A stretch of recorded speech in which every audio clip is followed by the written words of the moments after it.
Bagaimanapun, I Gede Winasa masih menjadi magnet tersendiri dalam percaturan politik di Kabupaten Jembrana.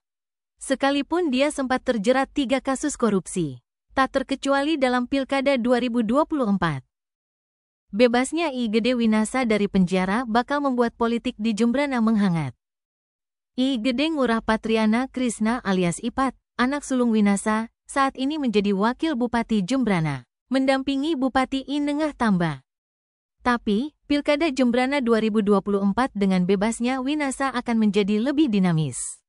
Jelas saja, Ipat memiliki magnet kuat bagi tokoh lain yang ingin jadi calon bupati. Bupati Jembrana saat ini, I Nengah Tamba dari Partai Demokrat sudah memproklamirkan kembali maju sebagai Cabup Jembrana. Namun, Made Kembang Hartawan juga sudah menyatakan siap maju sebagai Cabup Jembrana. Keduanya jelas menginginkan Ipat sebagai kernetnya. Tak dapat dimungkiri, karisma I Gede Winasa menjadi faktor utamanya nama Ipat cukup kuat di Jembrana. Terbukti, saat Winasa bebas dari penjara, Kembang Hartawan yang pernah jadi lawan politiknya di Pilkada Jembrana 2020 malah merapat, datang ke rumah Winasa di Kelurahan Tegal Cangkring, Mendoyo, pada Jumat tanggal 5 Juli malam. Bahkan, kedatangan Winasa disambut oleh teriakan, "Kembang Ipat," dari warga dan simpatisan Winasa.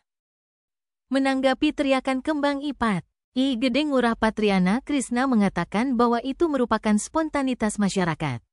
Terkait kehadiran Made Kembang Hartawan, Ipat menjelaskan hal itu karena Kembang merupakan teman lama. Soal peluang dia dijadikan wakil dari Kembang Hartawan pada Pilkada Jembrana 2024 ini, Ipat tidak mau berandai-andai sebab masih dalam proses. Ditanya apakah nanti akan berseberangan dengan I Nengah Tamba, menurutnya masih berproses.